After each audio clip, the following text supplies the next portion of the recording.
Good morning, students. So, going through the chapter matrix chapter से जा रहे हैं हम लोग. Next topic in the matrix chapter is elementary transformation, right? इससे पहले वाला हम लोगों ने मैट्रिक्स लेसन में क्या क्या पढ़ा. पहले हमने पढ़ा व्हाट इज अ मैट्रिक्स, क्या होता है मैट्रिक्स, राइट? मैट्रिक्स क्या होता है? It is a rectangular arrangement.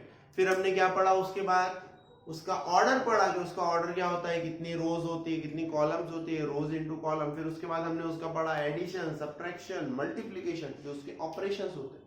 क्या होते हैं उसके ऑपरेशंस. उसके बाद फिर हमने क्या पढ़ा, उसमें क्या पढ़ा? टाइप्स पढ़े हमने. टाइप्स के बीच में आप कुछ खा गए ना, एक दिन का टॉपिक ही खा गए पूरा. पहले हमने क्या पढ़ा? ऑपरेशंस पढ़ा, प्लस माइनस मल्टीप्लिकेशन पढ़ा, मल्टीप्लिकेशन की प्रॉपर्टीज पढ़ी, राइट? मल्टीप्लिकेशन की प्रॉपर्टीज पढ़ने के बाद हमने टाइप्स पढ़े. टाइप्स में हमने कौन से टाइप्स पढ़े? इंपॉर्टेंट हमारा स्क्वायर मैट्रिक्स होता है. स्क्वायर मैट्रिक्स का बच्चा जो होता है वो क्या होता है? डायगोनल. डायगोनल का बच्चा क्या होता है? स्केलर. स्केलर का बच्चा क्या होता है? Identity, right? और दो स्क्वायर के और दो अलग बच्चे भी होते हैं, सिमेट्रिक और स्क्यू सिमेट्रिक, है ना, ट्विंस. सिमेट्रिक और स्क्यू सिमेट्रिक, वो भी हम लोगों ने पढ़ लिया. उसके बाद अब हम लोग आज पढ़ रहे elementary transformations of a matrix.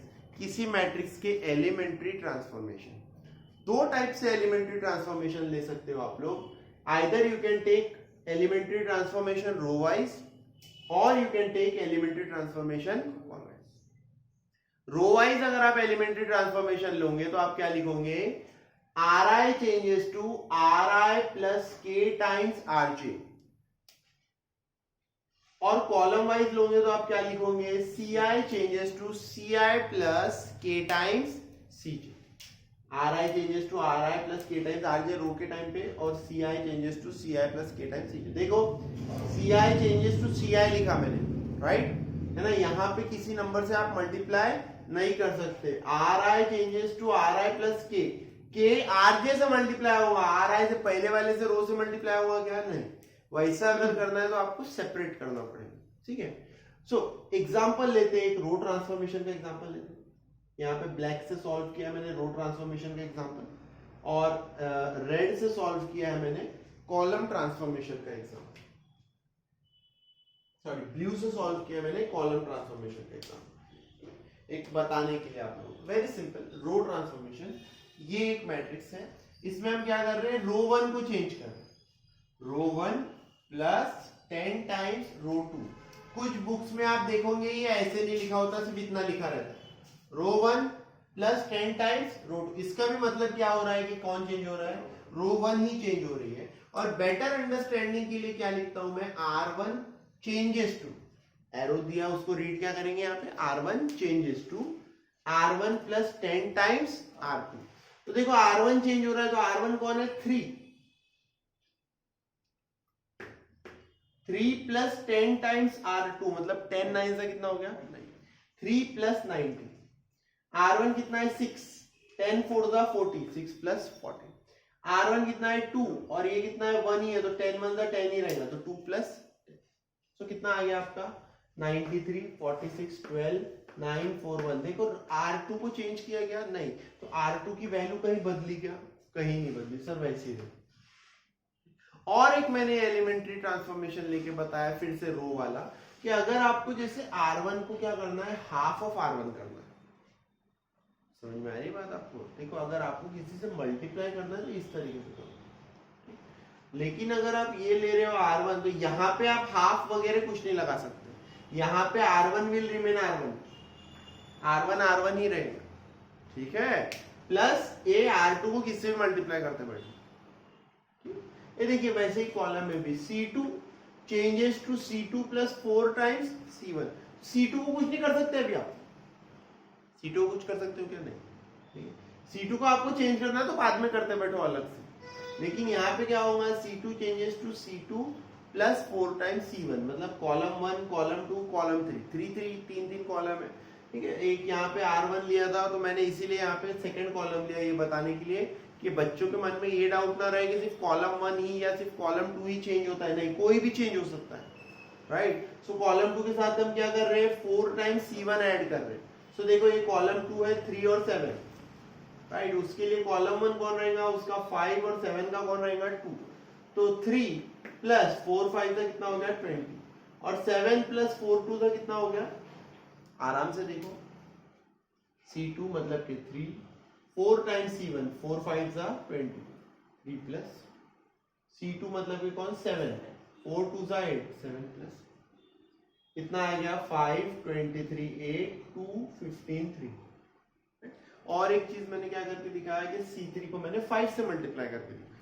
तो कॉलम थर्ड कॉलम को 5 से मल्टीप्लाई करके देखते देखा, ठीक है। अब 5 ऐसे भी लिख सकते हैं, कुछ आपको कैसे चेंज करना है। तो देखो 5 C3 कैसे चेंज हुआ, 8 5 जा 40 और 5 3 जा 50, 5 टाइम्स C3 ये हमारा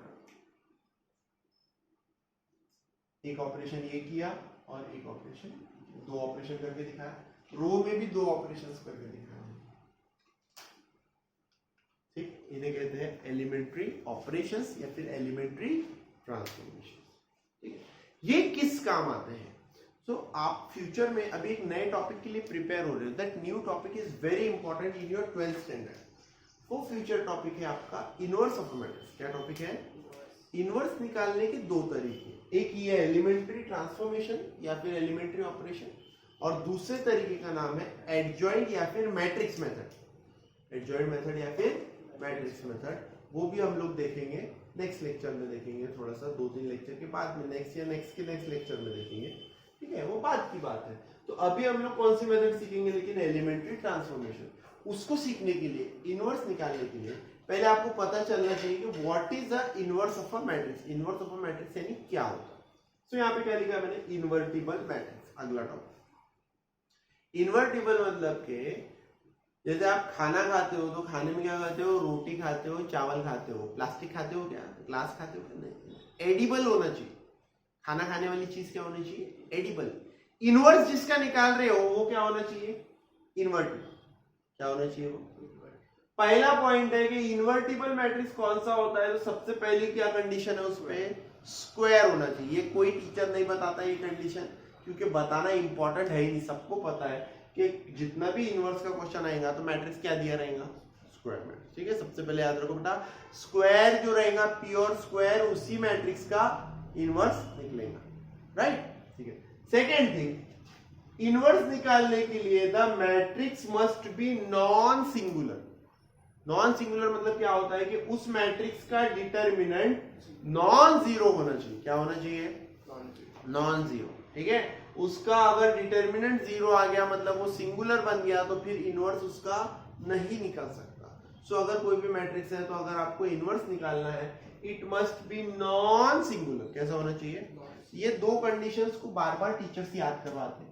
पहली कंडीशन बोलते हैं देखो याद करो, नॉन सिंगुलर होना चाहिए, और दूसरी कंडीशन ये होती है कि यूनिक होता है मैट्रिक्स का इनवर्स। यूनिक मतलब कि क्या होता है, एक मैट्रिक्स को एक ही इनवर्स मिलेगा, एक मैट्रिक्स को एक ही मैट्रिक्स के 4 इनवर्स पॉसिबल नहीं है। Alright, so if A is the inverse of B, remember then B is also the inverse of, अगर A B का इनवर्स है तो B A का इनवर्स है। A अगर B का इनवर्स है तो B क्या है, वेरी इंपॉर्टेंट, ठीक है। सो उसके साथ साथ एक और ये प्रॉपर्टी भी इंपॉर्टेंट होती है, बता दी मैंने जस्ट फॉर फन, आगे आप लोग देखेंगे ये प्रॉपर्टी क्वेश्चंस में आती है। दैट इज AB का complete inverse, actually this is the property. ये दोनों जो है सेकंड और थर्ड कंडीशंस है, ये प्रॉपर्टी है। AB का इनवर्स क्या होता है, B inverse into A inverse.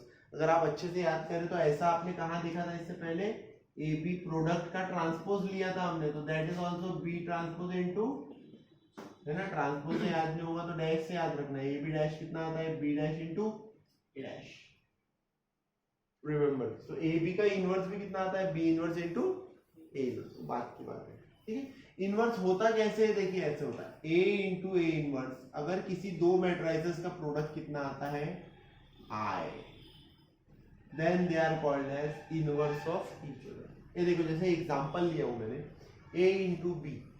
A matrix क्या है, 7 3 2 1, उसका इनवर्स आता है 1 -3 -2 7।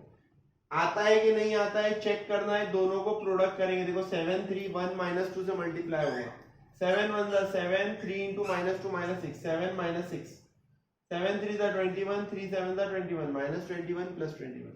2 1s are 2, 2 1s are 2, 2 minus 2. 2 3 are minus 6, 7 1s are 7, minus 6 plus 7. So what is the answer? 1 0 0 1, which is nothing but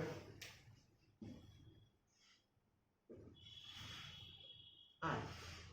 बराबर है? तो हम यहाँ बोल सकते हैं कि A matrix, this matrix is the inverse of B matrix, this matrix, या this matrix is the inverse of A का इनवर्स जो है उसको A इनवर्स लिख सकते हैं, B का इनवर्स जो है उसको B इनवर्स लिख सकते हैं।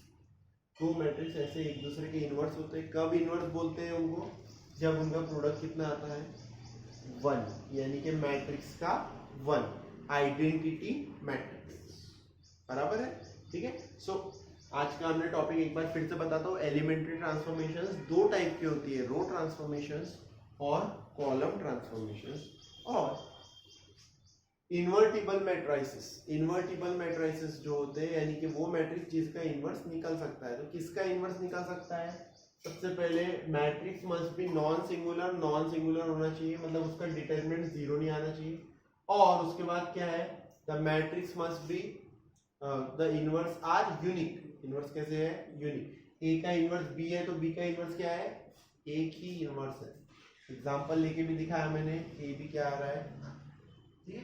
Also remember this property, A B inverse is equal to B inverse into A inverse, right. So next lecture में हम लोग क्या करेंगे?